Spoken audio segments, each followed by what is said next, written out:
Seorang suci yang mengerikan mungkin akan meledak. Kapal perang perak dengan cepat bangkit.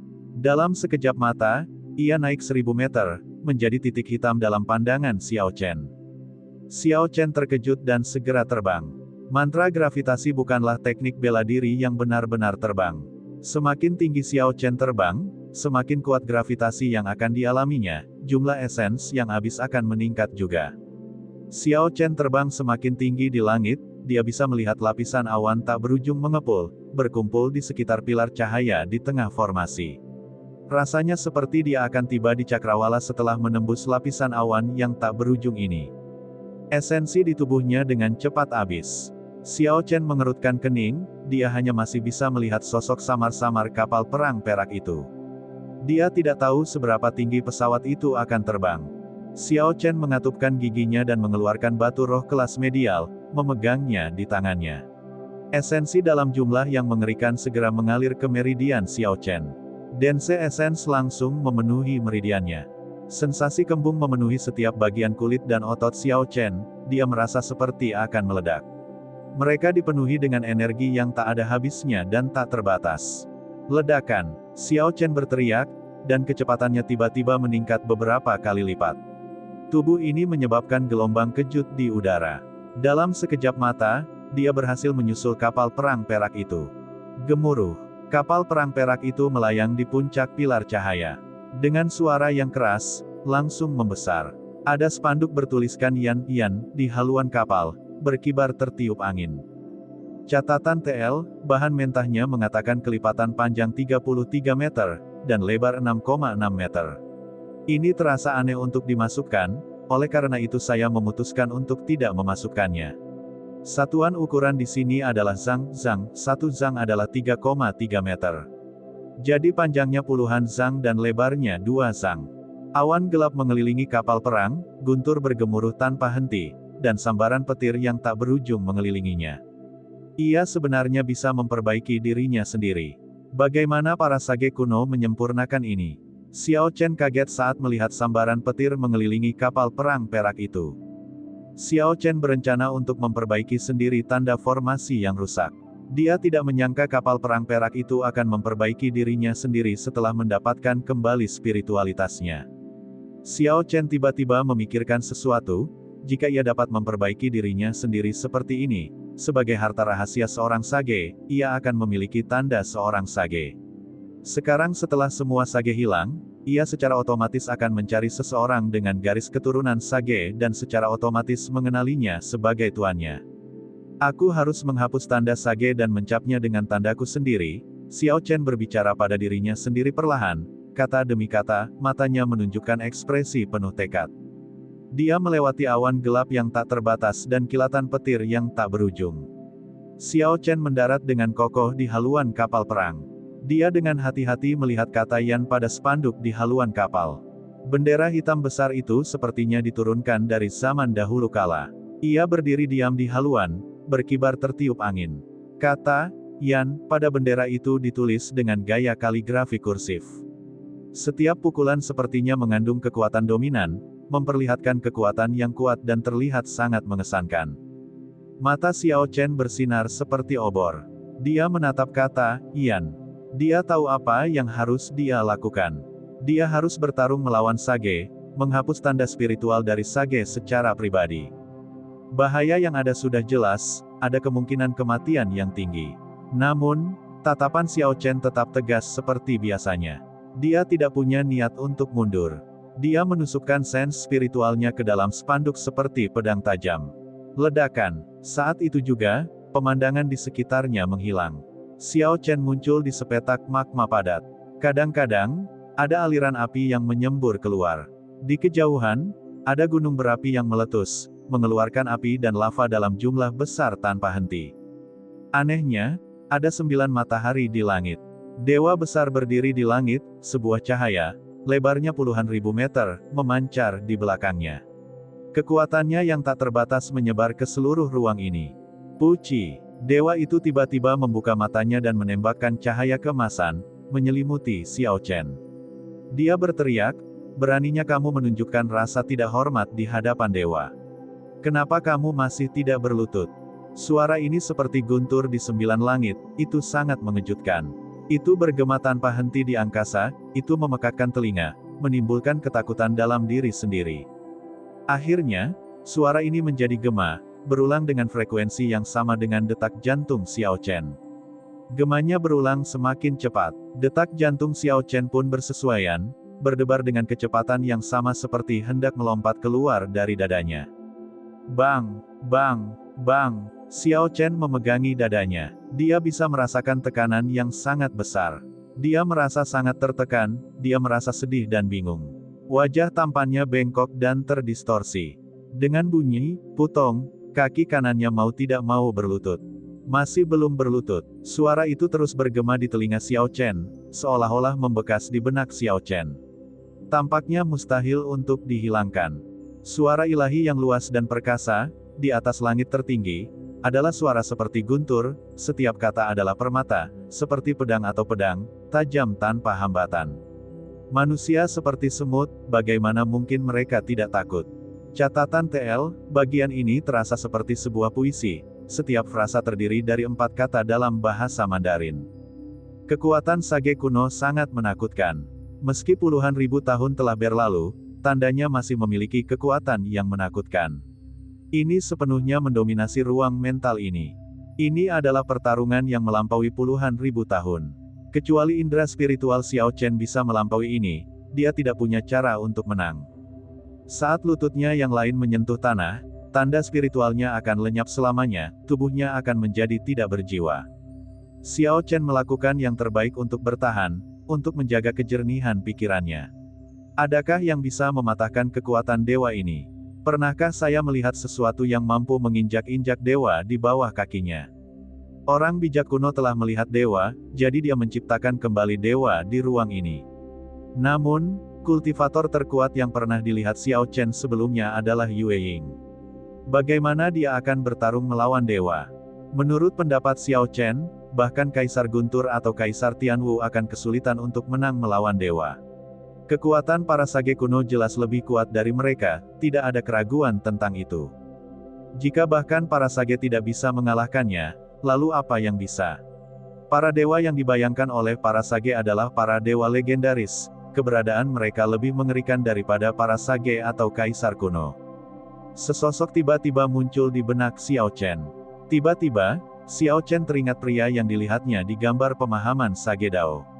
Pria misterius yang bertarung melawan 18 Azure Dragon. Ledakan, Xiao Chen berteriak dan tiba-tiba, 18 Azure Dragon muncul di belakangnya. Naga-naga itu mengaum tanpa henti, langsung memecah suara dewa yang bergema di alam ini. Dewa di langit meraung dengan marah, cahaya di belakangnya berkedip berulang kali. Dia berteriak, "Semut, tahukah kamu bahwa kamu telah melakukan dosa besar?" Xiao Chen menutup matanya, dan pikirannya menjadi jernih. Sudut mulutnya melengkung membentuk senyuman dingin. Kemudian, dia tiba-tiba membuka matanya, dan 2 berkas cahaya ungu melesat keluar, berbenturan tanpa rasa takut dengan cahaya keemasan dewa. Yang disebut dewa hanyalah khayalan manusia. Mereka lahir sebagai hasil dari kepercayaan masyarakat. Jika saya percaya pada dewa, maka dewa itu kuat dan perkasa, tidak terbatas dan absolut. Jika saya tidak percaya pada Tuhan, maka segala sesuatu ada dalam diri saya. Saya adalah diri saya sendiri, dan para dewa tidak dapat ikut campur. Xiao Chen memandang dewa di langit dan perlahan berkata, "Saya harus berterima kasih.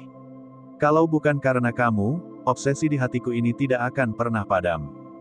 Jalan budidayanya lambat dan panjang, semakin jauh seseorang berjalan, semakin tinggi pula persyaratan kondisi mentalnya. Apa yang disebut bakat sudah tidak penting lagi. Ada banyak orang di era kuno yang memiliki bakat biasa yang menjadi sage.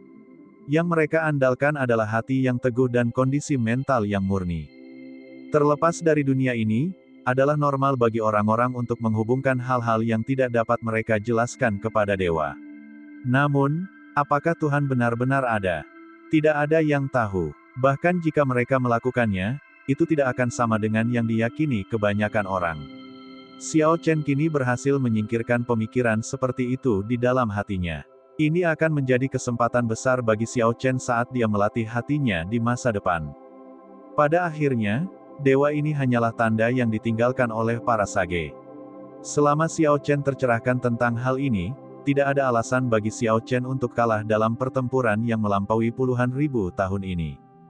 Tepat setelah Xiao Chen berbicara, cahaya di belakang dewa itu perlahan meredup. Cahaya besar itu mulai menghilang, akhirnya menghilang. Gemuruh, lautan tak terbatas muncul di belakang Xiao Chen, ombaknya menderu, dan lapisan demi lapisan ombak melonjak dengan hebat. Raungan naga terdengar, dan Azure Dragon melompat keluar dari laut. Berdiri di atas kepala naga itu adalah seorang pria yang memegang pedang. Saat dia muncul, 18 naga Azure di sekitar Xiao Chen segera terbang di belakangnya. Raungan naga terus bergema di mana-mana. Retakan sebenarnya muncul di batas ruang ini, menyebar perlahan. Pria yang berdiri di atas kepala naga memandang dewa di langit dan menunjukkan senyuman menghina. Dia mendorong dengan kakinya, dan tubuhnya menghilang dari tempat aslinya. Puci, pedang itu menyala, dan dewa itu dipenggal. Kecepatannya sangat cepat, Xiao Chen bahkan tidak bisa melihat bayangannya. Tidak mungkin mengikuti gerakannya dengan matanya. Ruang itu tiba-tiba pecah, dan pemandangannya berubah lagi.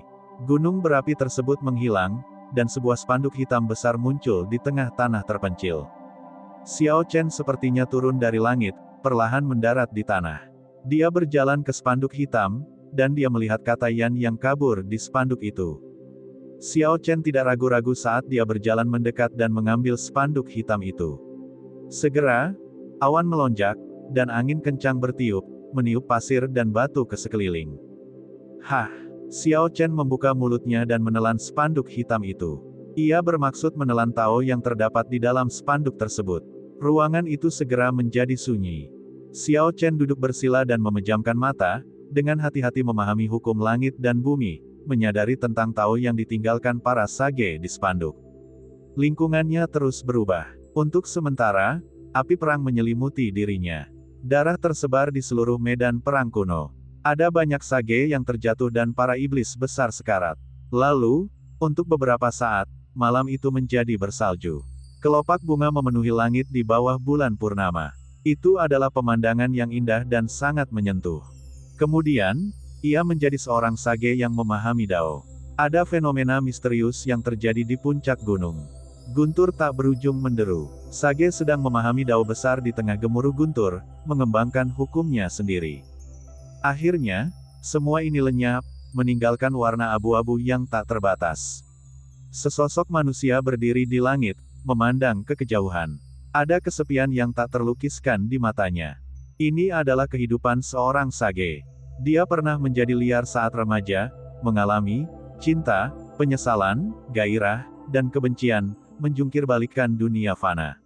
Dia dulunya tak tertandingi, mengembara melintasi langit dan bumi, memetik bintang dan menarik bulan, tidak ada yang tidak bisa dia lakukan.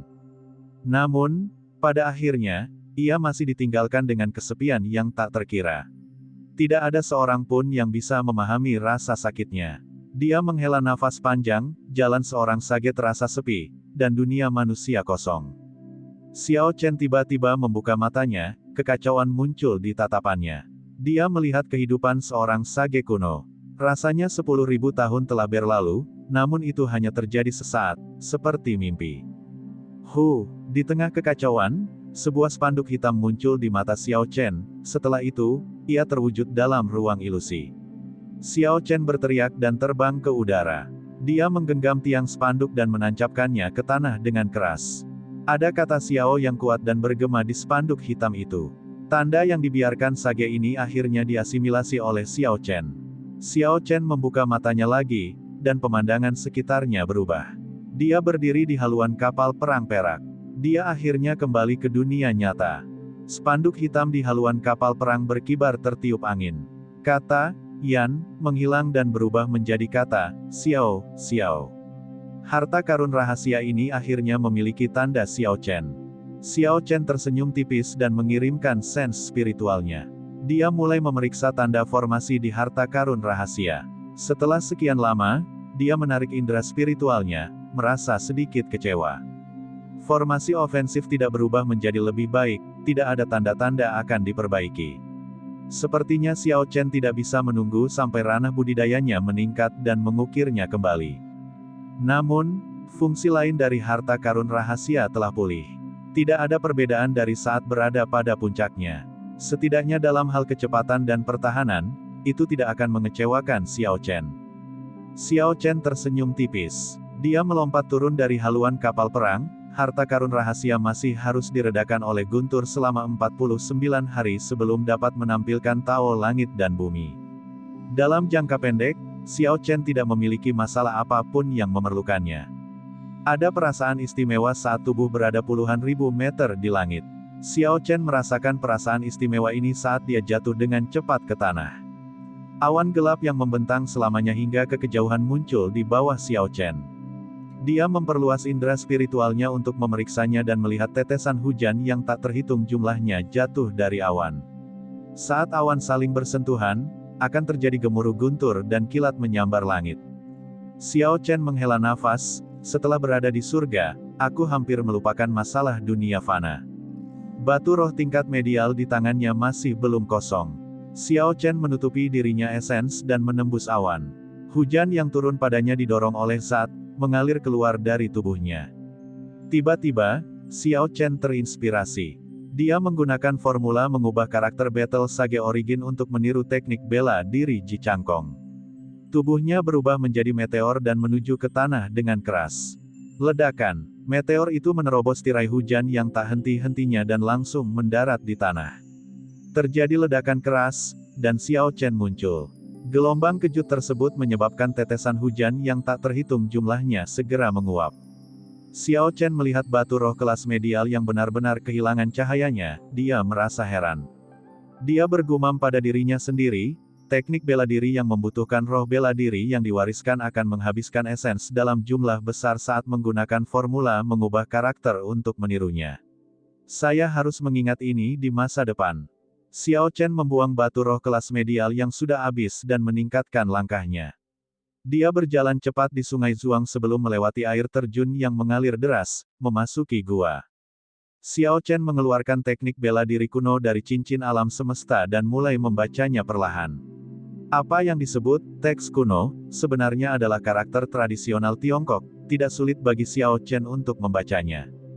Dia baru saja melihat kehidupan seorang sage kuno dan memperoleh pencerahan. Pencerahan ini menciptakan keadaan pikiran yang sangat mendalam. Xiao Chen merasa pikirannya menjadi lebih jernih. Banyak masalah yang tidak dapat dia selesaikan di masa lalu dapat segera diatasi. Xiao Chen tidak tahu berapa lama dia bisa mempertahankan keadaan seperti itu. Karena itu, dia dengan cepat mengeluarkan teknik bela diri kuno dan memeriksanya dengan cermat, berharap dia bisa memahaminya. Teknik bela diri kuno sangat berbeda dengan teknik bela diri modern.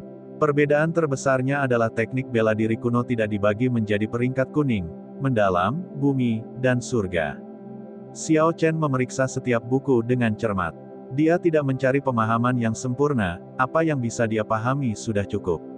Bagian manapun yang dia tidak mengerti, dia akan lewati karena tidak pantas untuk dicoba pada saat ini. Xiao Chen meninjau 5 teknik bela diri kuno sedemikian rupa selama setengah bulan, sampai kondisi pencerahan lenyap. Hualala, air terjun di depan gua terus mengalir deras. Melewati air terjun, hujan masih belum berhenti, turun tak henti-hentinya. Hujan ini akibat dari kapal perang perak. Karena harus diredakan oleh guntur selama beberapa waktu, hujan tidak pernah berhenti. Xiao Chen bangkit dan berjalan melewati air terjun yang mengalir deras. Hujan turun menimpanya saat ia mendarat di sungai Zung yang deras. Permukaan sungai bergelombang, itu telah lama membanjiri tepian sungai. Sungai itu lebih deras dari sebelumnya. Xiao Chen saat ini mencapai kesuksesan kecil dalam Azure Dragon Cloud Soaring Art. Mengandalkan teknik gerakan peringkat surga ini, dia berdiri kokoh di sungai yang mengalir deras tanpa panik. Xiao Chen memejamkan mata dan merenungkan keuntungan selama setengah bulan terakhir saat hujan membasahi dirinya. Pikirannya jernih, dan dia memasuki kondisi ajaib. Teknik bela diri kuno mencerahkan Xiao Chen. Beberapa teknik bela diri ini adalah teknik pedang, beberapa di antaranya adalah teknik tombak, beberapa di antaranya murni teknik budidaya. Namun, Xiao Chen tidak berniat mempelajari semua ini. Teknik bela diri ini bukanlah puncak teknik bela diri kuno. Lebih baik tidak menggigit lebih dari yang bisa dikunyah. Jika dia mempelajari kembali teknik budidaya, keuntungannya tidak akan menutupi kerugiannya. Ketika teknik bela diri yang berbeda dicampur, mereka mungkin akan saling menahan satu sama lain. Xiao Chen bermaksud untuk terus memahami teknik saber guntur bergegas. Dia menggabungkan semua yang dia pelajari dalam setengah bulan terakhir, seni melonjak awan naga azure, dan formula karakter berubah asal sage pertempuran bersama-sama untuk memungkinkan teknik pedang guntur bergegas mengalami peningkatan kualitatif. Kesulitan yang dihadapi tidak lain adalah menciptakan teknik bela diri baru dari awal. Dengan teknik Rusing Thunder Sabre sebagai intinya, menambahkan apa yang dia pelajari di masa lalu dan pemahamannya baru-baru ini, teknik Rusing Thunder Sabre ditingkatkan lebih lanjut. Xiao Chen berdiri di Sungai Zung selama setengah bulan. Seolah-olah dia bisa merasakan denyut nadi Sungai Zhuang. Dia seolah menyatu dengan sungai yang mengalir tak henti-hentinya. Puci. Pada hari ini, Xiao Chen akhirnya membuka matanya. Ada ketenangan di mata hitamnya, tidak ada gelombang emosi. Hanya dengan berpikir, Lunar Shadow Saber keluar dari cincin semesta dan muncul di tangan kanannya. Menggambar pedang, Xiao Chen mengubah posisinya dan memegang pedang itu erat-erat di tangan kanannya, tidak ada cahaya yang keluar dari bilah pedang. Dengan suara, "Sua", pedang itu bersinar di tengah hujan. Ia berjalan di antara ruang setiap tetesan hujan. Itu hanya berlangsung sesaat, kecepatannya mencapai puncaknya. Itu tidak bersentuhan dengan tetesan air hujan sama sekali. Ledakan, sambaran petir muncul di langit dan menghantam permukaan sungai, menciptakan percikan setinggi 2 meter. Arus listrik mengalir melalui air dan masuk ke tubuh Xiao Chen. Ekspresi Xiao Chen tidak berubah. Arus listrik mengalir melalui kulitnya, berderak saat itu juga. Sepertinya dia tersengat listrik, tapi dia tidak terluka sama sekali. Ketika arus listrik akhirnya berkumpul pada bilah pedang hitam dari Lunar Shadow Saber, Xiao Chen melangkah maju dan memanfaatkan arus listrik untuk menyerang pedangnya dengan cepat. Potongan arc light, lampu busur ungu setinggi 2 meter yang berkilau dengan lampu listrik meledak di tengah hujan. Tetesan air hujan seketika menjadi uap. Kabut menyebar, dan penglihatan menjadi setengah kabur. Terjadi kekosongan hujan dalam waktu singkat. Ledakan, ada lagi guntur, dan ombak melonjak ke langit. Xiao Chen melayang ke udara, didorong oleh cipratan air yang deras. Xiao Chen telah menggabungkan Azure Dragon Cloud Soaring Art dengan Rusing Heaven Chop. Dia bergerak secepat naga banjir. Kemanapun ia lewat, hujan akan hilang seperti sudah kering. Dalam sekejap mata, Xiao Chen naik ratusan meter. Dengan bantuan Azure Dragon Cloud Soaring Art, tubuhnya berputar di udara dan berhenti sementara. Tanpa bantuan Gravity Spell, ini hampir mustahil. Aktivasi mantra gravitasi terlalu lama, tidak ada gunanya bertarung. Jadi, Xiao Chen hanya menggunakannya sebagai alat pelarian. Saat dia berhenti, aura Xiao Chen naik ke puncaknya. Di bawah tekanan aura, hujan yang turun tampak sangat lambat. Ledakan, ledakan, ledakan, ledakan, guntur bergegas. Xiao Chen berteriak ringan, guntur berderak di belakangnya. Auranya sangat menakutkan, seperti dewa petir yang turun ke alam fana. Bang! Meminjam kekuatan guntur yang deras, Xiao Chen membanting pedangnya ke permukaan sungai. Kekuatan besar ini membelah air seperti tahu, membelah sungai menjadi dua. Dinding setinggi 3 meter yang terbuat dari air menjulang di kedua sisi tempat pemotongan dilakukan. Xiao Chen mendarat di atas air, dan dinding air di kedua sisi dengan cepat menyatu kembali. Dinding air ini tampak sangat lembut dan lembut, namun sebenarnya mengandung kekuatan 500 kg, itu bisa dengan mudah menghancurkan seorang kultivator menjadi bubur kertas. Memburu guntur rantai kedua, mengendarai akumulasi kekuatan dari 4 serangan sebelumnya, Xiao Chen dengan cepat mengeksekusi Rusing Thunder Second Chain Chop. Tidak ada target yang jelas dalam serangan ini, itu hanya menonjol di udara kosong. Huci, sebuah gaya sentrifugal muncul di udara, menyedot dinding air yang menyatu, mengubahnya menjadi kecambah air yang berputar di tepi sungai. Tunas air tersebut bersirkulasi dalam waktu yang lama, menyedot seluruh air sungai di sekitarnya. Sesaat kemudian, tiang air besar terangkat ke langit. Xiao Chen berdiri di tepi sungai dan menyaksikan pilar air mengalir ke langit. Tampaknya dia tidak puas dengan hal itu. Dia telah menghabiskan 1 bulan menggunakan kondisi pencerahan itu untuk membaca teknik bela diri kuno. Meskipun Rusing Thunder Chop berevolusi ke tingkat yang lebih mengerikan, itu masih jauh dari yang dia harapkan, itu gagal dalam jumlah yang signifikan. Semua teknik bela diri yang dia pelajari, belum digabungkan sepenuhnya. Dalam sebulan terakhir, semakin dia memikirkannya, semakin dia merasakan potensi teknik pedang guntur bergegas tidak terbatas. Itu tidak seperti teknik bela diri peringkat mendalam. Dia masih belum bisa memahami sepenuhnya prinsip-prinsip yang terkandung di dalamnya. Dia juga tidak bisa mengeksekusi Rusing Thunder Third Chain Chop, rasanya dia masih melewatkan sesuatu. Xiao Chen tersenyum pahit sambil menghela nafas pelan, sepertinya akan terlalu sulit untuk sepenuhnya memahami teknik pedang guntur bergegas dengan kultivasiku sebagai master bela diri kelas unggul. Setelah beristirahat sebentar, Xiao Chen menatap ke kejauhan, tatapannya menembus hujan dan kabut. Dia melihat formasi pengumpulan roh tingkat medial di puncak gunung yang tinggi di atas awan. Kemudian, dia mengeksekusi mantra gravitasi dan terbang ke arah itu.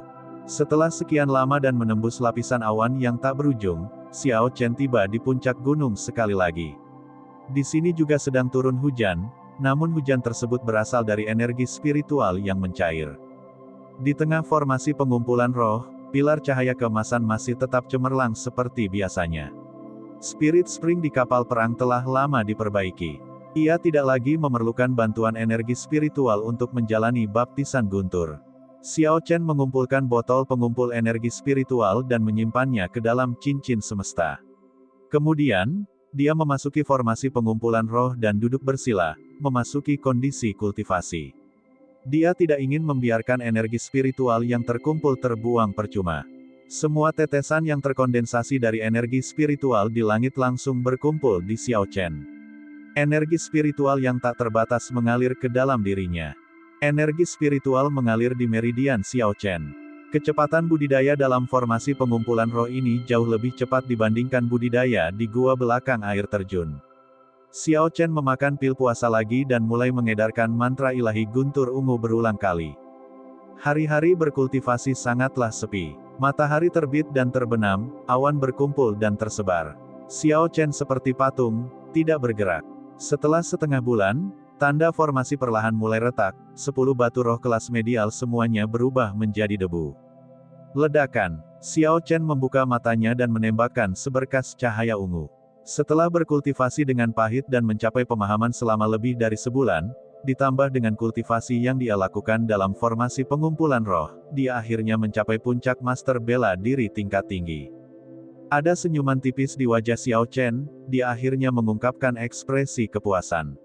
Namun, ketika dia teringat bagaimana Ji Changkong telah menjadi seorang martial saint di masa lalu, dan penerus klan bangsawan dengan warisan martial spirit yang berada di puncak martial Grandmaster, mau tak mau dia merasa putus asa. Kalau saja dia seperti orang-orang itu, membangkitkan jiwa bela diri mereka saat lahir. Maka dia tidak perlu menyia-nyiakan waktunya selama 15 tahun. Dengan bakatnya, kecepatan kultivasinya tidak akan lebih lambat dari mereka. Ledakan. Sebuah kapal perang perak besar perlahan mendarat di puncak gunung. Setelah dirusak oleh guntur selama 49 hari, harta karun rahasia kuno ini telah pulih ke kejayaannya. Namun, kapal perang besar ini terlihat sangat mewah. Dengan pemikiran dari Xiao Chen, spanduk di haluan terbang ke mata Xiao Chen dan kapal perang itu dengan cepat menyusut. Sesaat kemudian, sebuah perahu kecil berwarna perak muncul. Xiao Chen tersenyum tipis dan melompat ke perahu kecil. Dia memandang kota air putih di kejauhan dan berkata dengan lembut, sudah waktunya untuk kembali. Formasinya diaktifkan, dan perahu perak itu terbang ke langit. Itu secepat angin dan secepat kilat, jauh lebih cepat daripada mantra gravitasi Xiao Chen berkali-kali lipat. Angin menderu di telinga Xiao Chen. Xiao Chen berdiri di haluan dengan tangan di belakang punggung, pakaian dan rambutnya berkibar tertiup angin. Wajah tampannya menunjukkan ketenangan tertentu, ada perasaan tidak jelas dari seorang abadi. Xiao Chen merasa sangat gembira, dia belum pernah terbang secepat dan semulus ini sebelumnya. Setiap sel di tubuhnya rileks. Akhirnya, Xiao Chen mengurangi kecepatannya dan menaikkan ketinggian perahu, menghindari semua binatang roh yang terbang. Dia duduk di haluan dan mengeluarkan sebotol anggur, serta beberapa makanan ringan, dari cincin universal. Dia menikmati anggur dan makanan sendirian. Hujan yang turun sekitar sebulan telah berhenti, matahari yang muncul setelah hujan membawa kehangatan. Xiao Chen menikmati angin yang menyenangkan sambil meminum anggurnya dan memakan makanan ringannya. Dia mengungkapkan senyuman puas saat dia melihat pemandangan di sekitarnya. Pada saat ini, dia akhirnya merasakan bagaimana rasanya menjadi makhluk abadi, bertanya-tanya keliling dunia sambil minum anggur, menyaksikan awan berkumpul dan berhamburan, bunga bermekaran dan layu, memandangi seluruh negeri setiap siang dan malam, merasa bebas dan tidak terkekang.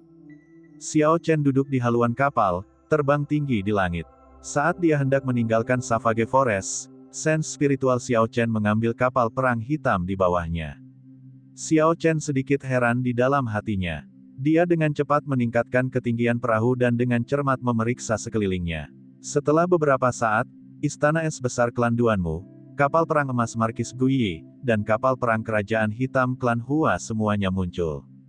Xiao Chen tersenyum tipis, orang-orang ini sangat sabar. Sudah lebih dari sebulan, dan mereka masih belum pergi. Hu Qi, kapal perang perak itu tiba-tiba meningkatkan kecepatannya. Xiao Chen berpindah dari haluan ke palka kapal perang. Dia mengoperasikan formasi harta karun rahasia dengan sekuat tenaga.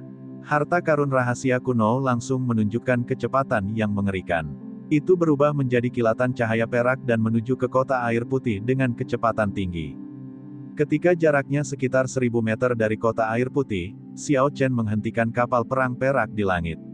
Dia tidak terburu-buru untuk turun. Dia bisa membayangkan situasi di dalam kota tanpa harus menghabiskan terlalu banyak waktu untuk memikirkannya. Poster buronannya pasti sudah dipasang di mana-mana. Hadiah yang diberikan berbagai klan bangsawan padanya, tanpa diragukan lagi, akan melampaui apa yang bisa dilakukan klan Jiang. Xiao Chen ingat ringkasan budidaya memiliki mantra pengubah bentuk. Ketika dilatih dengan sangat sempurna, dia akan mampu berubah menjadi berbagai objek, gunung tinggi atau sungai yang mengalir, binatang terbang atau makhluk darat, atau bahkan matahari, bulan, atau bintang. Xiao Chen berpikir itu akan berguna dalam situasinya saat ini. Xiao Chen tidak menyangka bisa mencapai tahap legendaris seperti itu, yang dia butuhkan hanyalah bisa sedikit mengubah penampilannya. Segera, matahari terbenam di barat, sekarang sudah senja. Xiao Chen telah melatih mantra perubah bentuk ke tahap awal. Namun, dia masih belum mengenalnya, dia tidak dapat mengubah tinggi badan atau bentuk tubuhnya. Karena mantra Dewa Guntur Ungu Xiao Chen telah mencapai lapisan ketiga, dia bisa mempraktikkan banyak mantra kecil di ringkasan budidaya.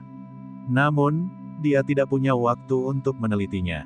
Hal ini mengakibatkan situasi di mana Xiao Chen harus langsung belajar ketika dia perlu menggunakan mantra perubah bentuk. Bulan purnama tergantung tinggi di langit, dikelilingi oleh bintang yang tak terhitung jumlahnya, sekarang sudah malam. Xiao Chen berubah menjadi pria parubaya berkulit gelap. Dia akan memanfaatkan malam untuk menyelinap ke kota air putih. Dong, dong, tepat pada saat ini, giok darah roh di dada Xiao Chen tiba-tiba bergerak. Xiao Chen merasa senang. Setelah beberapa saat, Xiao Bai melompat keluar dari Spirit Blood Jade. Setelah tertidur lelap begitu lama, saat Xiao Bai keluar, ia langsung melompat ke pelukan Xiao Chen. Melihat Xiao Chen yang berkulit gelap, ia tidak mengerti apa yang sedang terjadi. Ia menatap Xiao Chen dengan mata besar penuh rasa tidak percaya. Xiao Chen tersenyum gembira dan memulihkan penampilannya yang biasa. Xiao Chen segera menjadi akrab. Xiao Chen tersenyum, saat ini aku dikejar oleh orang jahat dan tidak bisa mengungkapkan penampilan asliku. Anda harus bersembunyi di Spirit Blood Jade terlebih dahulu, aku akan mentraktirmu bubur ikan nanti. Xiao Bai mengangguk dengan cara yang menyenangkan. Ia mengangkat cakarnya seolah-olah sedang memegang mangkuk besar. Artinya ingin makan semangkuk bubur ikan sebesar itu. Itu sangat lucu, Xiao Chen tidak bisa menahan tawa. Xiao Chen memperluas rasa spiritualnya dan menemukan area kosong dari manusia. Dia kemudian dengan cepat turun dari langit, kembali menjadi pria parubaya berkulit gelap dari sebelumnya. Dia sekarang terlihat sangat berbeda dari sebelumnya. Dia menuju gerbang kota dengan penyangga. Ada 6 poster buronan Xiao Chen di tembok kota. Di bawah setiap poster buronan, ada daftar hadiah besar. Selain uang, masing-masing klan bangsawan juga menawarkan senjata roh dan teknik bela diri tingkat tinggi. Yang membuat Xiao Chen terkejut adalah poster buronan dari klan Yan di Provinsi Xie. Dia tidak bisa menahan diri untuk tidak menggelengkan kepalanya. Ketika klan bangsawan bergerak, mereka benar-benar melakukannya dengan cara yang sangat kejam. Provinsi Dongming, Provinsi Xie, Provinsi Nanling, dan Istana Kerajaan, saya dicari di 4 provinsi di negara Qin besar. Sepertinya tidak ada tempat lagi untukku. Xiao Chen memasuki kota air putih dan langsung menuju paviliun Liu Sang. Karena hari sudah gelap, bisnis paviliun Liu Sang sedang booming. Ketika Xiao Chen masuk, lantai pertama sudah penuh, dia tidak bisa melihat kursi kosong. Xiao Chen langsung menuju ke lantai 2. Lantai 2 penuh dengan petani, mereka sedang mendiskusikan kejadian sebulan terakhir. Sudah lebih dari sebulan, klan bangsawan hampir menjungkir balikan seluruh hutan Savage. Namun, mereka masih belum menemukan Xiao Chen. Saya telah hidup begitu lama, dan ini pertama kalinya saya melihat seseorang yang berani menyinggung begitu banyak klan bangsawan di depan semua orang. Bahkan Mu Chengshui dari Frigid Night Palace tidak memiliki publisitas sebesar Xiao Chen. Saya tidak mengerti sesuatu, bagaimana Xiao Chen menyinggung begitu banyak klan bangsawan pada saat yang sama. Haha, Xiao Chen telah menyinggung 3 klan bangsawan atas peta sisa kuno. Saya mendengar dari orang-orang yang berhasil melarikan diri dari sisa kuno bahwa setelah mereka memasuki sisa kuno, Xiao Chen merampok 4 klan bangsawan, bahkan tidak membiarkan Guyi Markis pergi. Apakah orang itu membawa banyak harta sekarang? Jika saya menangkapnya, apakah saya akan kaya? Tidak perlu menangkapnya, selama kamu punya berita tentang dia dan melaporkannya ke klan bangsawan, kamu akan bisa mendapatkan ribuan tael emas. Xiao Chen melanjutkan dan menuju ke lantai 3. Diskusi para penggarap di lantai 2 berlangsung keras, semua diskusi ini sampai ke telinga Xiao Chen. Dia heran dengan hal ini, dia tidak menyangka setelah sekian lama, dia akan tetap menjadi topik utama diskusi dan rumor. Xiao Chen menunjukkan kartu VIP-nya dan memasuki lantai 3. Lantai 3 jauh lebih sepi, kebanyakan orang menawar harga dengan suara pelan. Xiao Chen melihat-lihat dan melihat banyak orang melakukan transaksi atas harta yang diperoleh dari sisa-sisa kuno. Meskipun banyak penggarap yang mati di sisa-sisa kuno, ada beberapa penggarap yang beruntung atau kuat yang berhasil menemukan sesuatu yang baik. Saat Xiao Chen hendak duduk, dia melihat seorang petani menjual lonceng tembaga kecil dan indah. Lonceng tembaga itu tampak sangat kuno, sayangnya permukaannya rusak parah. Xiao Chen memperluas rasa spiritualnya dan menyentuh bel tembaga. Tiba-tiba, suara bernada tinggi terdengar di kepalanya. Pikirannya terguncang, dia hampir pingsan. Xiao Chen sangat terkejut, dan dia dengan cepat menarik indera spiritualnya. Hai, saya mempertaruhkan hidup saya dan menemukan ini di peti mati di dalam sisa kuno. Ini jelas merupakan harta karun rahasia. Apakah Anda hanya bersedia menawarkan 1000 cerita perak? Itu konyol. Pemilik lonceng tembaga itu adalah seorang master bela diri berjubah abu-abu. Saat ini, dia memasang ekspresi sangat gelisah. Lengan kanannya hilang dari siku ke bawah. Setelah dia mendengar tawaran dari pihak lain, kulitnya menjadi pucat, dan ekspresinya berubah menjadi marah. Setelah perjalanan ke sisa kuno ini, lengannya dipotong di bagian siku, dan dia menjadi cacat. Awalnya, dia mengira dia bisa menjual lonceng tembaga ini dengan harga bagus, siapa sangka nilainya hanya 1000 cerita perak. Duduk di seberang Martial Grandmaster yang berpakaian abu-abu adalah seorang pedagang. Ekspresi pedagang itu sangat tidak sabar. Dia berkata, dalam suasana hati yang buruk, ada perbedaan dalam kualitas harta karun rahasia. Lonceng tembaga milik Anda ini jelas rusak dan tidak dapat digunakan lagi. Bagaimana bisa bernilai dengan harga tinggi? Jika bukan karena benda itu antik dan mungkin berharga bagi para kolektor, saya tidak akan mau repot-repot menawarkan 1000 cerita perak. Jika Anda bersedia, juallah, jangan buang waktuku. Kamu kejam. Kultivator yang kehilangan setengah lengannya menjadi pucat. Setelah dia berbicara, dia bangkit dan meninggalkan meja. Pedagang di meja itu tertawa dingin, lelucon yang luar biasa. Itu hanya besi tua, dan dia memperlakukannya seperti harta karun. Orang-orang di sekitarnya mengalihkan perhatian mereka. Ketika kultivator itu mendengar itu, dia tersipu malu. Dia menjadi sangat malu dan meningkatkan kecepatannya. Xiao Chen berjalan mendekat dan menghentikannya. Orang itu menatap Xiao Chen dengan agak marah dan berkata, "Apa yang kamu inginkan?" Apakah kamu masih menjual lonceng tembaga di tanganmu? Saya agak tertarik. Xiao Chen tersenyum tipis. Kultivator itu tersenyum dingin. Apakah Anda mencoba mengambil keuntungan? Saya mempertaruhkan hidup saya untuk mendapatkannya, dan Anda ingin memanfaatkannya. Tidak ada kemungkinan hal itu terjadi. Xiao Chen tersenyum lembut dan tidak berkata apa-apa. Dia menempatkan batu roh kelas rendah di saku kultivator. Ketika kultivator memasukkan tangan kirinya ke dalam sakunya, dia tercengang. Untukmu, terima kasih banyak. Dia memberikan bel tembaga kepada Xiao Chen dan membungkuk dalam-dalam. Tanpa berkata apa-apa lagi, dia segera meninggalkan paviliun Liu Sang. Xiao Chen memperhatikan saat dia pergi. Dia hanya bisa menghela nafas, begitulah jalan berkultivasi. Untuk menjalani kehidupan yang mulia, seseorang harus mengalami bahaya yang jauh melebihi apa yang dialami orang biasa sebanyak 10.000 kali lipat. Namun, begitu mereka terluka parah, mereka hanya bisa menjalani hidup sebagai orang biasa. Orang itu beruntung bisa bertemu Xiao Chen. Banyak petani yang mengalami kemalangan yang sama dengannya bahkan tidak bisa tetap hangat atau mendapatkan makanan setelah mereka menjadi lumpuh. Mereka hanya bisa menjalani kehidupan yang menyedihkan. Pada saat ini, seorang pelayan tiba-tiba datang dan berkata kepada Xiao Chen, "Tamu yang terhormat, Tuan Muda kami mengundang Anda." Xiao Chen sedikit heran, "Aku telah mengubah penampilanku, bagaimana si gendut itu mengenaliku?"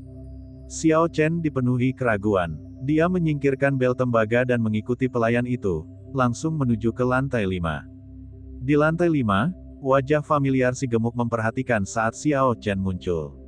Dia tertawa keras dan menepuk punggung Xiao Chen dengan kasar dan berkata, "Sial. Anda benar-benar mampu. Meskipun klan bangsawan sudah lama mencarimu, kamu masih belum ditemukan. Ada apa nih? Apakah kamu di sini untuk meminta bantuan Tuan gendut ini untuk melarikan diri?" Xiao Chen tersenyum tipis dan mencoba menjelaskan keraguannya. Si gendut memberi isyarat agar Xiao Chen duduk. Kemudian, dia membuka kipas lipat khasnya dan mengipasi dirinya sendiri. Dia tersenyum puas, kecerdasan Tuan gendut ini sedikit lebih tinggi dari kebanyakan orang. Saya tahu jika Anda datang ke kota, Anda akan mengubah penampilan Anda. Namun, cincin di jari Anda tidak mau berubah. Jadi, aku membagikan gambar cincinmu kepada setiap pelayan.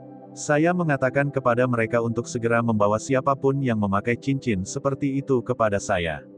Xiao Chen melihat cincin semesta di jarinya dan sedikit mengernyit. Dia tidak menyangka, setelah semua perencanaannya, akan ada celah yang begitu jelas. Xiao Chen mengingat kembali pikirannya dan melihat si gendut. Dia bertanya, "Hari itu di platform batu, setelah saya pergi, apakah Anda melihat apa yang dilakukan Chu Chaoyun?" Si gendut menggelengkan kepalanya dan menghela nafas, "Tidak, saat kamu terbang, kami semua meninggalkan platform batu. Tidak ada yang memperhatikan apa yang dilakukan Chu Chaoyun.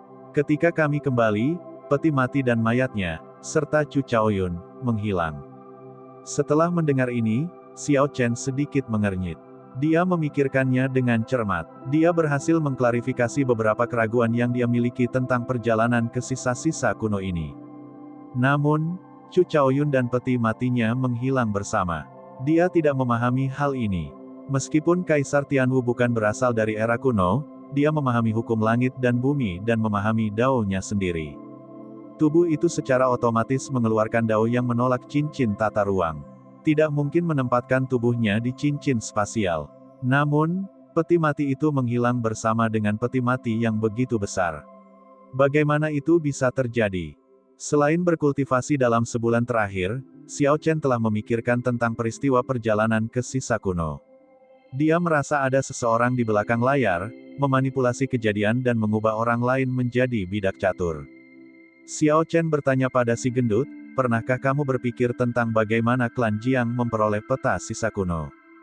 Tidak ada orang luar yang tahu bagaimana klan Jiang memperoleh peta sisa kuno, sepertinya muncul begitu saja, tanpa meninggalkan jejak apapun.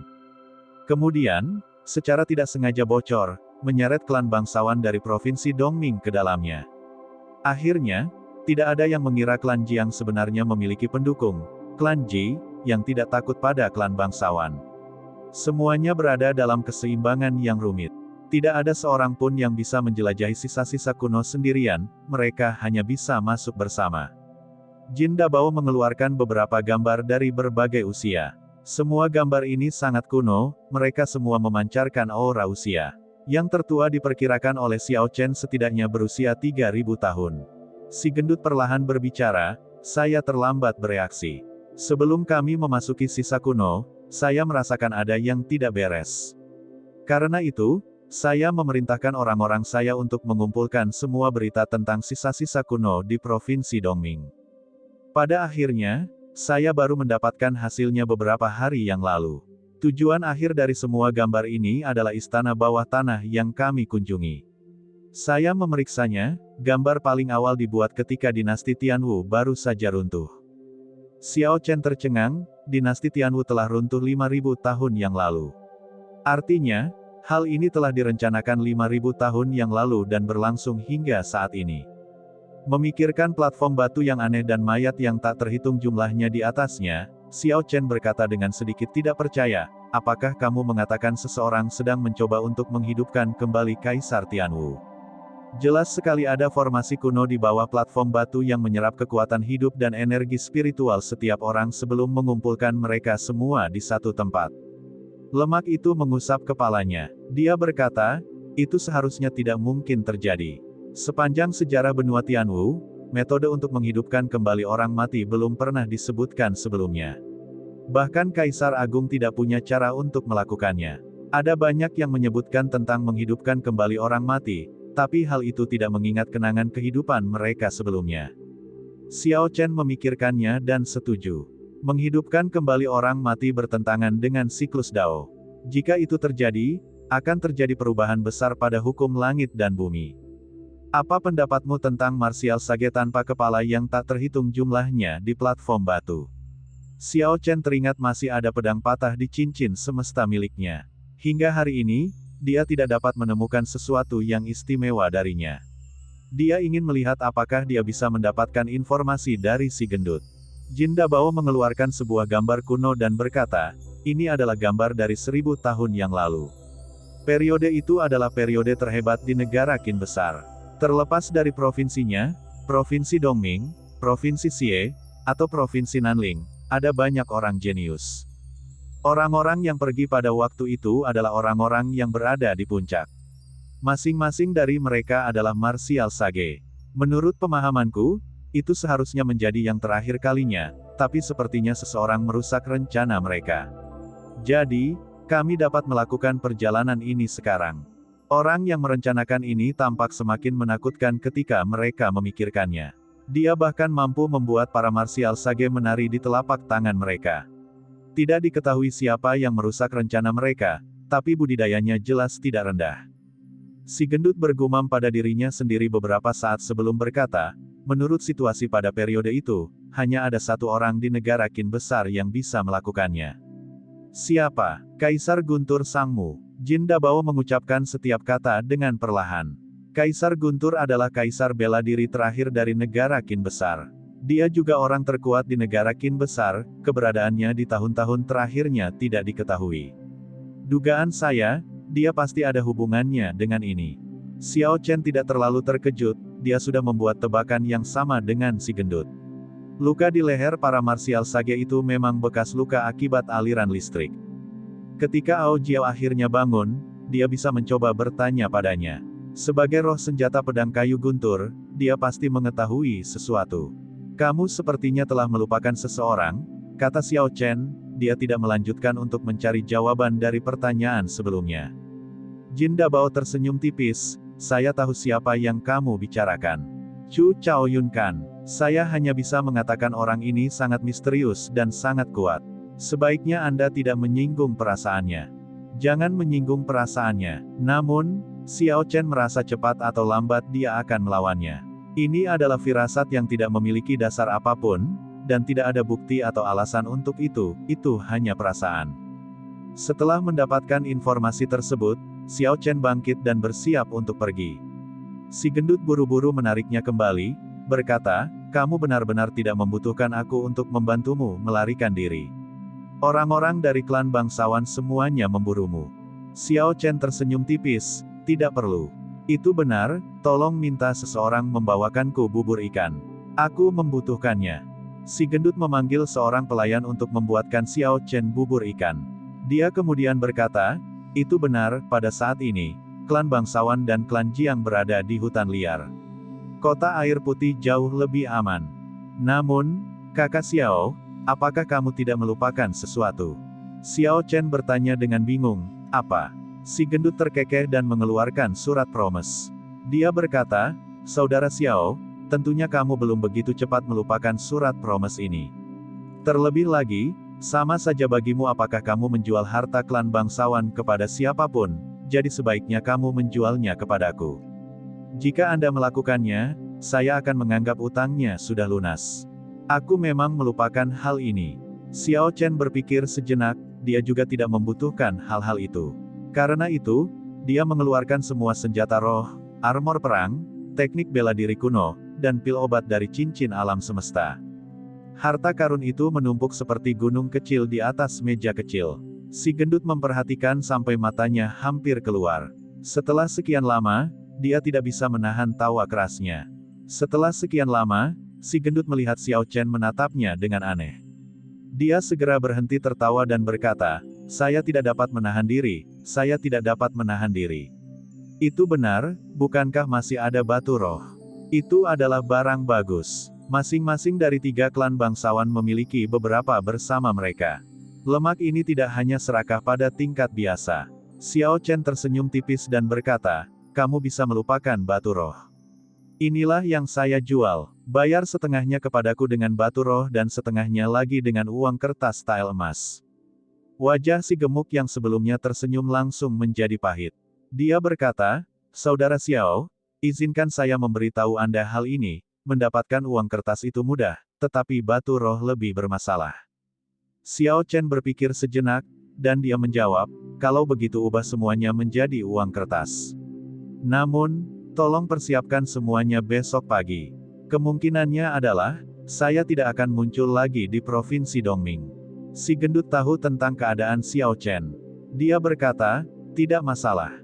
Berikut adalah 20 essence light arrows. Nona Xiao Xiao meminta saya untuk memberikannya kepada Anda sebelum dia pergi. Xiao Chen menerima essence light arrows yang diberikan lemak kepadanya, dan dia tiba-tiba memikirkan sebuah masalah. Ekspresinya berubah ketika dia berkata, dasar gendut. Su Xiao Xiao memberikan essence light arrows terakhir kali, kan? Si gendut tersenyum canggung dan dengan cepat menyimpan semua barang di atas meja, dia kemudian melarikan diri dengan cepat. Jawaban atas pertanyaan itu sudah jelas, si gendut itu jelas merasa bersalah. Pagi-pagi sekali, Xiao Chen menerima 8 juta tael emas dari si gemuk dan meninggalkan paviliun Liusang. 8 juta tael emas adalah kekayaan besar, bahkan pendapatan tahunan klan Jiang di kota air putih tidak sebanyak itu. Tidak lama setelah Xiao Chen meninggalkan paviliun Liusang, dia segera merasakan niat membunuh yang tidak jelas meluas di sekelilingnya. Xiao Chen terkejut dan memperluas rasa spiritualnya. Pedagang yang berbicara dengan kultivator dengan lengan yang hilang pada malam sebelumnya memimpin beberapa master bela diri dan mengikuti di belakang Xiao Chen dengan hati-hati. Mereka bersembunyi dengan sangat baik, jika bukan karena kurangnya kendali atas niat membunuh mereka, Xiao Chen tidak akan pernah menemukan mereka. Xiao Chen tersenyum tipis dan berjalan menuju gang yang terpencil. Lalu dia berlari ke dalamnya. Sekelompok orang mengikuti dengan cepat. Gang itu jalan buntu, tetapi mereka tidak melihat Xiao Chen. Pemimpinnya tidak bisa menahan diri untuk tidak mengutuk, di mana dia? Kemana dia lari? Teman-teman, apakah kamu mencariku? Xiao Chen turun perlahan dari langit dan memblokir pintu masuk gang. Pemimpin itu terkejut sebelum dia mulai tersenyum. Dia tertawa keras, kami baru saja mencarimu, dan kamu keluar sendiri. Serahkan semua batu roh padamu, jika tidak, jangan salahkan aku karena kejam. Ekspresi Xiao Chen tidak berubah. Dia tersenyum tipis, sepertinya saya tidak punya dendam dengan siapapun di antara kalian, tidak perlu memaksaku menjadi seperti itu. Pemimpin mengeluarkan batu roh dan tersenyum dingin, Anda hanya bisa menyalahkan diri sendiri karena berani mengganggu bisnis klan Jiang kami. Anda sebenarnya bersedia menukarkan batu roh kelas rendah dengan bel yang rusak. Apakah Anda tidak memahami konsep tidak mengungkapkan kekayaan Anda? Xiao Chen gemetar di dalam hatinya, jadi orang-orang ini berasal dari klan Jiang. Pantas saja mereka berani bersikap sombong. Dia tidak bisa menahan perasaan buruknya. Xiao Chen bertanya kepada mereka dengan dingin, di mana kultivator yang lengannya hilang tadi malam. Haha, orang cacat itu. Kami membunuhnya. Membiarkan sampah semacam itu tetap hidup hanya akan menambah beban. Saya sangat sopan kepadanya dengan menawarkan 1000 tael perak. Dia masih tidak mau menjualnya kepada saya. Saya sudah membunuhnya, tidak ada lagi yang bisa dilakukan, kata pemimpin itu dengan sikap acuh tak acuh. Xiao Chen merasa sangat marah. Apa arti hidup orang itu di mata mereka? Apakah dia bahkan tidak sebanding dengan binatang buas?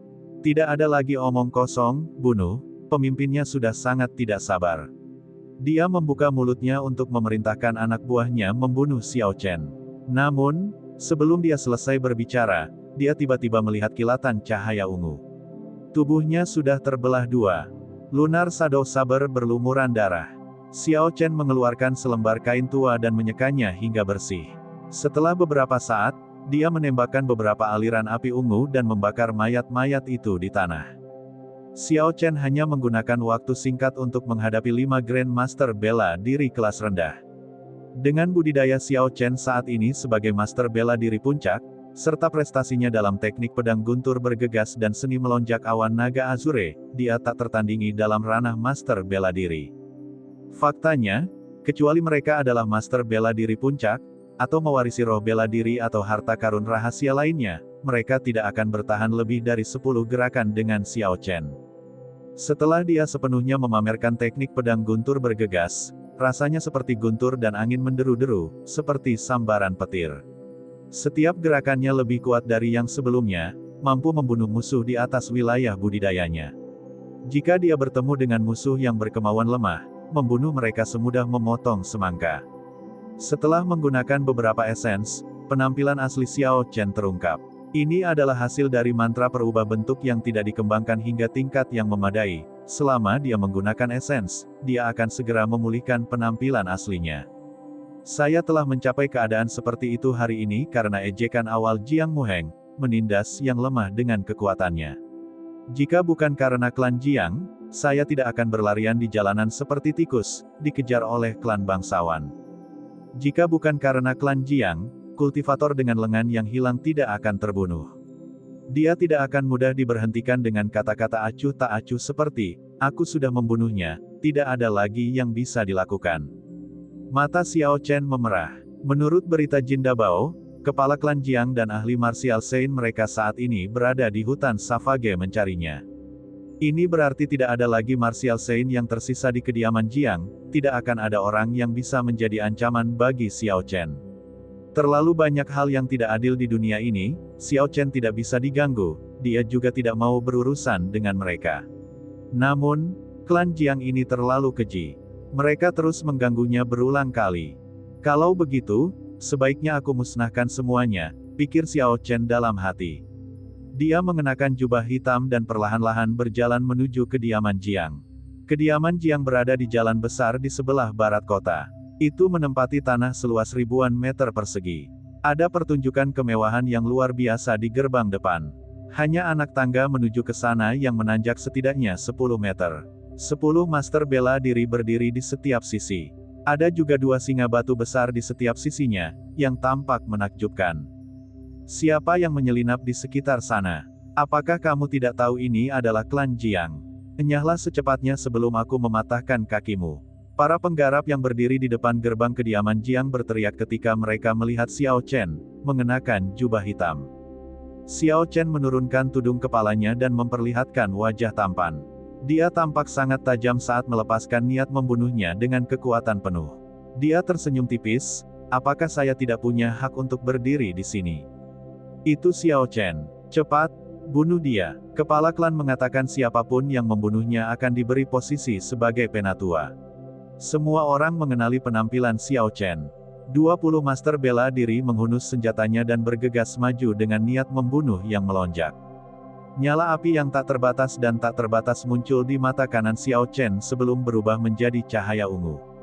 Ledakan. 20 master bela diri terbakar secara instan dan spontan. Mereka menangis dengan sedih. Sebelum mereka berhasil mencapai Xiao Chen, mereka berubah menjadi tumpukan abu. Seorang kultivator yang membuka pintu kediaman Jiang kebetulan melihat pemandangan tersebut. Dia segera berteriak dan menutup pintu sekali lagi. Xiao Chen menghabiskan separuh esensinya. Dia mengeluarkan pil pengembalian esensi dan menelannya. 20 master bela diri tidak menimbulkan bahaya apapun baginya. Namun, dia tidak ingin berlarut-larut. Pertarungan ini harus diakhiri dengan cepat. Dia harus menyelesaikannya sebelum klan bangsawan tiba. Bang! Xiao Chen menendang pintu hingga terbuka. Dia hanya berhasil mengambil 2 langkah sebelum seorang lelaki tua memegang pedang, berkilau dengan cahaya dingin, memimpin sekelompok besar pembudidaya maju. Pemimpinnya adalah saudara laki-laki mendiang tetua pertama klan Jiang, Jiang Yueheng. Dia memperhatikan saat Xiao Chen perlahan masuk. Dia tidak mengungkapkan ekspresi terkejut atau gembira. Dia hanya mengungkapkan ekspresi kebencian dan berkata, "Kamu tidak memilih jalan surga, namun meskipun tidak ada pintu, kamu bersikeras untuk masuk neraka. Aku akan mengulitimu hidup-hidup hari ini untuk membalas dendam pada kakakku." Catatan TL, kamu memilih untuk tidak mengambil jalan surga, namun meskipun tidak ada pintu, kamu bersikeras untuk pergi ke neraka, ini berarti memilih untuk mengambil jalan yang sulit dan menderita meskipun ada jalan yang lebih mudah. Petik 2. Puci. Dia dijawab dengan Essence Light Arrow. Anak panah itu melayang di udara, terbang dengan anggun. Itu terbang dengan kecepatan kilat menuju dada Jiang Yueheng. Jiang Yueheng terkejut. Sebuah Essence Light Arrow membunuh saudaranya sebelum dia terjepit di tembok kota karena malu. Dia sangat paham dengan kecepatan Essence Light Arrow, serta kekuatan Soul Slayer Bow. Tanpa punya cukup waktu untuk menghindar, dia menutupi pedang di tangannya dengan Essence dan memegangnya di depan dadanya. Ledakan. Kecepatan busur pembunuh jiwa yang bertenaga penuh dikombinasikan dengan Essence Light Arrow terlalu cepat. Bahkan jika dia secara akurat memperkirakan di mana anak panah itu akan mendarat, dia tidak akan mampu memblokirnya. Pada saat dia mengangkat pedangnya, Essence Light Arrow telah menembus dadanya. Kekuatan besar menyebabkan tubuhnya terbang kembali dan menjepitnya ke tembok tinggi. Darah mengalir tanpa henti dari mulutnya, matanya yang melotot membuat siapapun yang melihatnya menjadi takut. Lingkungan sekitar menjadi sunyi. Semua orang melihat Jiang Yueheng yang menggertak, tertempel di dinding setelah dia berbicara. Mereka semua menghirup udara dingin, wajah mereka dipenuhi dengan tatapan tidak percaya. Xiao Chen menyapu kerumunan dengan matanya dan menyingkirkan busur pembunuh jiwa. Dia tidak memberi mereka waktu untuk merasa heran. Dia berlari menuju area di mana sebagian besar martial Grandmaster berada. Azure Dragon Cloud Soaring Art dieksekusi secara ekstrim, Xiao Chen melaju kencang dan langsung tiba di tengah-tengah kelompok. Terdengar suara gemuruh guntur, dia mengeksekusi Drawing the Sabre. Pedang itu menyala, dan Martial Grandmaster terbelah menjadi 2. Para pembudidaya klan Jiang dengan cepat bereaksi dan mengepung Xiao Chen. 3 pembudidaya di belakang Xiao Chen melompat ke udara, memotong punggungnya dengan kejam. Jika Xiao Chen berbalik untuk memblokirnya, maka momentum teknik saber guntur bergegas akan terhenti. Jadi, Xiao Chen mengabaikan mereka. Potongan Arclight, cahaya ungu sepanjang 2 meter melintas di udara. 1 dari 3 martial Grandmaster, yang tidak berhasil mengelak tepat waktu, terpotong setengah oleh cahaya busur. Lampu listrik di cahaya busur melompat dan menciptakan gelombang kejut, menghantam kembali para penggarap yang mencoba mengelilinginya. Bang! Bang! Bang! Ada 3 cincin yang tertekan, ketiga pedang itu telah memotong punggung Xiao Chen. Ki yang dimasukkan ke dalam pedang membuat pakaian Xiao Chen hancur berkeping-keping di bagian belakang. Ketiga pria itu mengungkapkan ekspresi kegembiraan. Mereka berteriak, berusaha lebih keras dan bunuh bocah ini. Pedang itu mengenai battle armor di dalam pakaian Xiao Chen. Meskipun battle armor memblokir bilah pedang, itu tidak mampu memblokir energi yang dimasukkan ke dalam pedang. Meskipun tubuh fisik Xiao Chen sangat kuat, organ dalamnya masih berputar. Darah menetes dari sudut mulut Xiao Chen. Bergegas memotong surga, Xiao Chen tidak peduli dengan serangan dari belakang. Dia mendorong kakinya dari tanah dan terbang dengan anggun ke udara. Dia langsung menembus dada 6 martial Grandmaster di depannya. Darah segera dimuntahkan ke udara dan mendarat di Xiao Chen. Itu menyebabkan dia terlihat seperti setan. Begitu dia meninggalkan tanah, terdengar suara gemuruh guntur, dan 3 Grandmaster bela diri yang menyerangnya dari belakang menjadi pasta daging. Hu Qi. Tiba-tiba Xiao Chen berputar di udara dan berhenti di sana. Darah mewarnai pakaian hitamnya menjadi merah. Auranya terangkat ke puncaknya, semua orang di bawah gemetar. Guntur bergegas. Guntur yang tak terbatas menderu di belakangnya seperti gelombang besar yang melonjak ke langit, setiap gelombang lebih kuat dari yang terakhir. Hal ini menyebabkan auranya yang dinaikkan ke puncaknya dinaikkan lebih jauh lagi ke tingkat yang tak tersentuh. Bang! Seorang Grandmaster bela diri di bawah mencoba menggunakan pedangnya untuk memblokir, tetapi senjata rohnya segera pecah menjadi dua bagian. Lunar Shadow Saber berpindah dari atas ke bawah, dengan suara keras, Grandmaster bela diri klan Jiang ini diiris menjadi dua bagian, masing-masing sisi meledak ke arah yang berbeda. Memburu guntur rantai kedua, guntur yang tak terbatas menderu, dan Xiao Chen tiba-tiba terhenti. Tempat itu menjadi sangat sunyi. Lunar Shadow Sabre tiba-tiba bersinar dengan lampu listrik yang cemerlang, menjadi pancaran listrik yang panjang. Hu Qi, lingkungan Xiao Chen berubah menjadi pusaran air. Di dalam pusaran, ada banyak sekali aliran listrik yang melompat-lompat. Beberapa penggarap klan Jiang bergegas mendekat, mencoba memecahkan pusaran yang mengerikan ini. Lampu listrik yang cemerlang melesat ke langit, dan gelombang kejut yang tak terbatas menyebar ke seluruh lingkungan. Beberapa petani yang bergegas mendekat segera terlempar. Ledakan! Xiao Chen berteriak. Lunar Shadow Saber menghantam tanah dengan pancaran listrik yang tak terbatas. Debu langsung beterbangan ke udara, dan batu-batu di tanah terlempar ke udara. Ada banyak tangisan yang menyedihkan. Sejumlah besar orang berubah menjadi abu karena terkena pancaran listrik. Ada beberapa yang tertimpa batu yang beterbangan. Mereka memuntahkan darah saat mereka terlempar ke belakang. Xiao Chen menarik pedangnya dan berdiri tegak. Dia menatap dingin ke arah para penggarap yang terus berdatangan dari segala arah. Dia melambaikan tangannya, dan sebuah patung emas muncul dari udara tipis. Ledakan! Raja Singa Emas yang besar muncul di kediaman Jiang. Ia segera menginjak tanah dan menghancurkan beberapa petani yang tidak menghindar tepat waktu. Kekuatannya terlalu besar, itu menciptakan lubang besar di tanah. Xiao Chen mengendalikan Raja Singa Emas untuk memuntahkan api emas. Kediaman Jiang langsung menyala dengan nyala api yang menderu-deru. Ketika Raja Singa Emas berada di sisa-sisa kuno, bahkan para biksu bela diri dari klan bangsawan pun tidak dapat melakukan apapun untuk melawannya.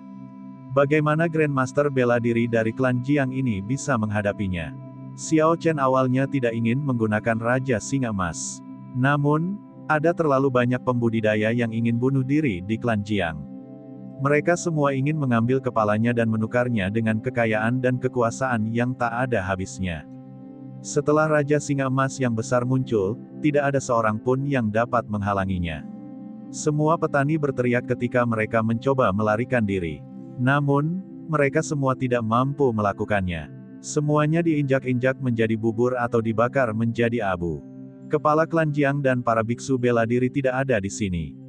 Selanjutnya, pemimpinnya, Jiang Yueheng, langsung terbunuh.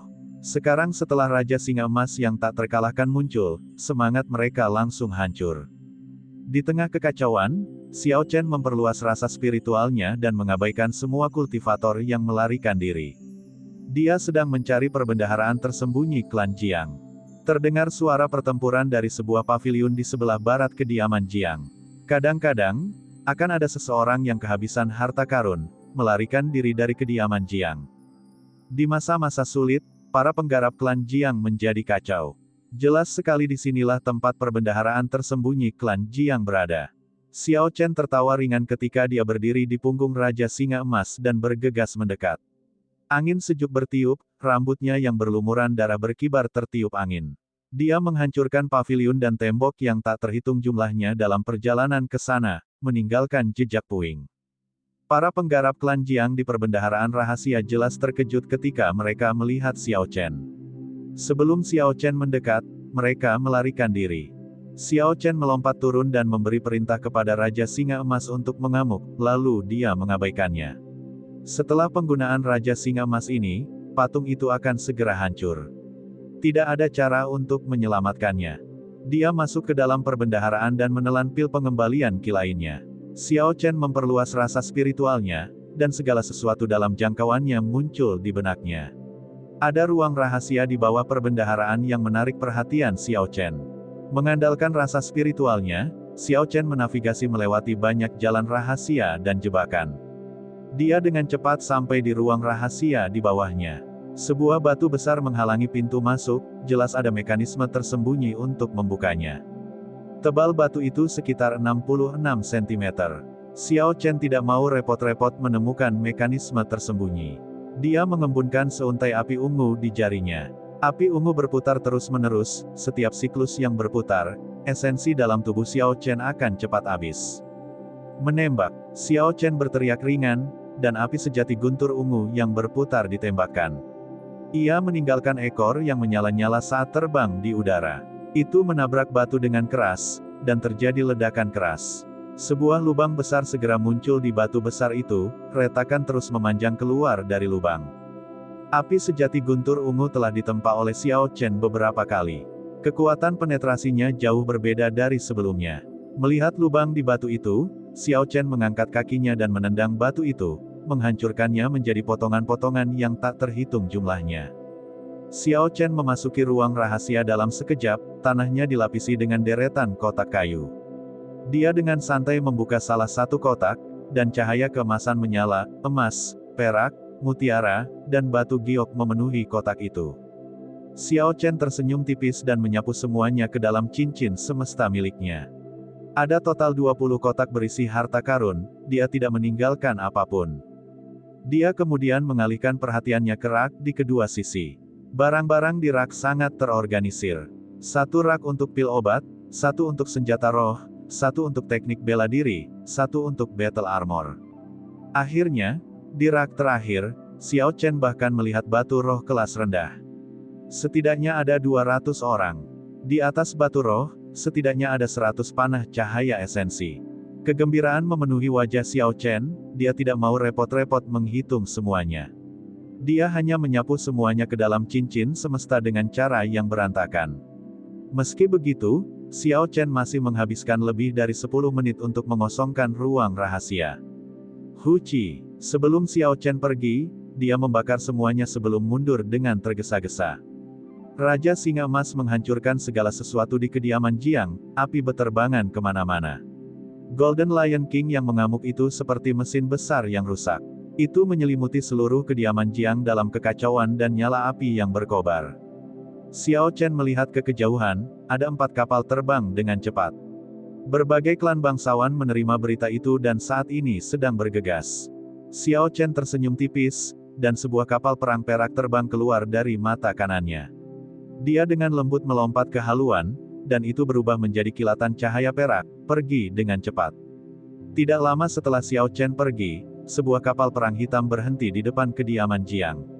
Ketika kepala klan Jiang, Jiang Mingsun melihat api berkobar tinggi, dan kediaman Jiang yang hancur, wajahnya berubah sedih. Ekspresi tidak percaya muncul di matanya.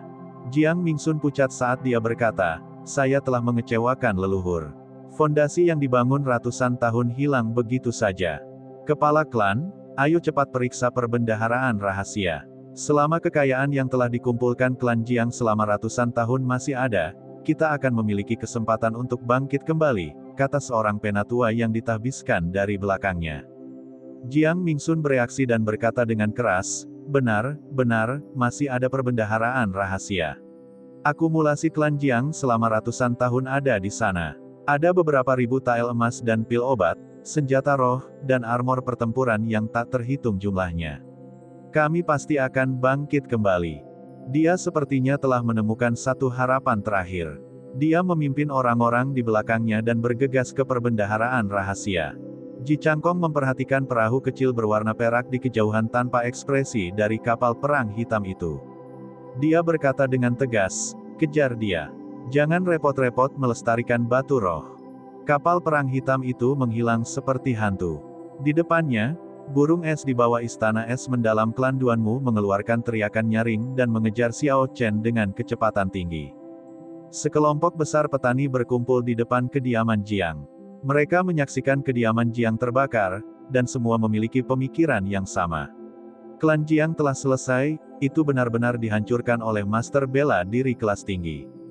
Klan Jiang yang besar sebenarnya dihancurkan oleh seorang master bela diri kelas unggul. Sungguh sulit dipercaya. Memang, Xiao Chen ini sangat menentukan. Dia memanfaatkan momen ketika semua martial saint telah pergi dan membunuh untuk masuk. Keberaniannya benar-benar membuatku tidak bisa berkata-kata. Apakah menurutmu klan Jiang masih bisa bangkit dari abu? Tidak ada kemungkinan. Selama bertahun-tahun, klan Jiang telah menyinggung banyak orang. Mereka telah kehilangan sejumlah besar martial grandmaster di sisa kuno.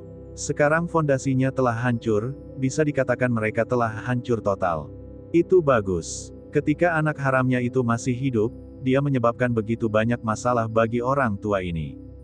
Kerumunan orang mendiskusikan bagaimana klan Jiang, yang telah begitu perkasa di kota air putih selama ratusan tahun, dihancurkan dalam satu hari. Beberapa orang merasa hal itu sangat disayangkan, namun kebanyakan dari mereka bersuka cita di dalam hati, wajah mereka dipenuhi kegembiraan atas kemalangan tersebut. Hilang, semuanya hilang. Jiang Mingsun berkata tanpa henti dalam keadaan panik. Dia hanya melihat ruang kosong yang dipenuhi abu, tidak ada lagi ruang rahasia. Xiao Chen mengendarai kapal perang peraknya tinggi-tinggi di langit, bergerak cepat menembus awan. Kecepatannya secepat kilat, awan berlalu dalam sekejap. Xiao Chen berdiri di haluan, rambutnya berkibar tertiup angin kencang.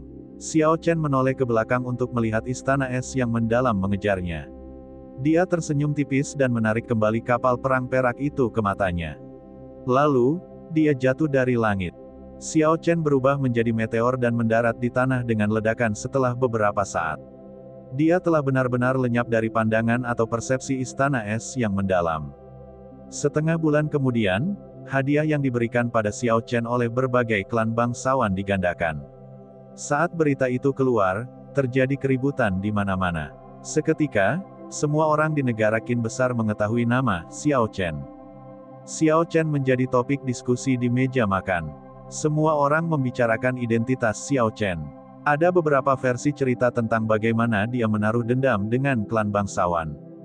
Di paviliun Liu Sang, Jin Dabao mengutuk, sungguh binatang buas. Bahkan Tuan Gendut ini hanya berani mengiris beberapa potong daging sesekali. Orang ini benar-benar membersihkan klan Jiang. Seorang pelayan berlari mendekat, memegang kontrak. Dia tersenyum pada Jin Dabao dan berkata, Tuan muda, wilayah klan Jiang semuanya telah dipindahkan. Penguasa kota telah mencap segelnya di atasnya.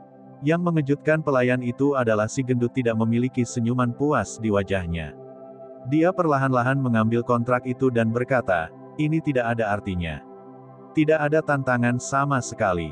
Ini adalah kekalahan yang melampaui level biasa. Pelayan itu tidak mengerti dan bertanya, bagaimana? Tuan muda, Anda tidak menggunakan apapun untuk membeli semua penginapan dan bengkel ini.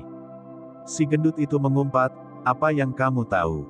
Orang itu mengambil semua barang bagus. Semua perak dan emas, hanya memikirkannya saja sudah menghancurkan hatiku. Jika Tuan Gendut ini tahu, aku sendiri yang akan mengambil tindakan. Di pegunungan mistis Wotsek, Chu Chaoyun berdiri di salah satu puncak. Ketika dia mendengar berita ini, dia tersenyum tipis. Angin sepoi-sepoi bertiup, dan pakaiannya berkibar, membuatnya terlihat sangat anggun dan anggun. Seorang gadis lembut dan cantik dengan pedang di belakang punggungnya melompat dari bawah gunung. Dia sangat gesit, tampak seperti kupu-kupu yang menari. Segera, dia tiba di hadapan Chu Chaoyun. Kakak senior, Master Sekte telah memanggilmu ke aula besar. Chu Chaoyun memandang gadis ini dan menunjukkan senyuman hangat. Dia menganggukkan kepalanya sedikit dan mengikutinya ke bawah. Setengah bulan lagi berlalu, dan sebuah berita besar dikirimkan. Xiao Chen telah menyimpan 20 juta tael emas di Flying Snow Manor. Jika ada yang membunuh murid klan bangsawan, mereka bisa pergi ke Flying Snow Manor untuk mendapatkan 1000 tael emas. Semakin tinggi pangkat orang yang dibunuh, semakin besar pahalanya. Jika mereka membunuh penerus atau seseorang dengan status serupa, mereka bisa menerima 5 juta tael emas dan batu roh kelas medial. Berita ini disertai dengan proklamasi Xiao Chen kepada klan bangsawan, 3 tahun dari sekarang, aku secara pribadi akan membunuh klan bangsawan yang memberikan hadiah kepadaku. Ini adalah janji yang pasti akan saya tepati. Flying Snow Manor adalah asosiasi pembunuh yang tersebar di seluruh benua. Selain pembunuh mereka sendiri, para penggarap dapat pergi ke istana untuk mengatur atau menerima misi. Sejak berdirinya negara Qin besar, Flying Snow Manor belum pernah menerima misi sebesar ini. Tidak hanya ada 20 juta tile emas, tetapi ada juga batu roh kelas medial yang langka. Sulit bagi seseorang untuk tidak tergerak. Ketika berita itu menyebar, seluruh bangsa menjadi bersemangat. Tidak ada yang mengharapkan seseorang untuk berani menantang beberapa klan bangsawan pada saat yang bersamaan. Klan bangsawan ini telah ada sejak zaman dinasti Tianwu, mereka memiliki garis keturunan bawaan atau mewarisi roh bela diri. Beberapa klan ini bahkan sudah ada selama puluhan ribu tahun. Kekuatan mereka sangat mengerikan, namun seorang master bela diri kelas unggul yang tidak berarti berani menantang mereka. Hal ini menyebabkan orang merasa dunia telah berubah. Provinsi Dongming, Kota Dongming, ini adalah jantung dari seluruh Provinsi Dongming. Ini juga merupakan kota paling ramai di negara Qin besar. Jalanan penuh dengan kuali suara orang yang menjajakan dagangannya tak henti-hentinya terdengar di telinga. Xiao Chen berubah menjadi pemuda biasa, perlahan berjalan di sekitar jalan besar. Menggunakan waktu 1 bulan ini, selain pergi ke Flying Snow Manor, dia berlatih mantra perubah bentuk. Setelah berlatih selama sebulan penuh, dia akhirnya sampai pada titik di mana dia tidak akan kembali ke penampilan aslinya saat menggunakan essence. Cara tercepat untuk mencapai paviliun pedang surgawi di Provinsi Xie dari Provinsi Dongming adalah dengan melakukan perjalanan melalui angkasa. Selain itu, satu-satunya stasiun relay untuk penerbangan ke Provinsi Xie di Provinsi Dongming berada di kota Dongming. Xiao Chen bisa menggunakan kapal perang peraknya untuk terbang. Kecepatannya tidak akan lebih lambat dari Spirit Beast yang terbang di stasiun relay. Namun, ada satu masalah yang sangat canggung, Xiao Chen tidak tahu jalannya, tidak ada papan nama di langit.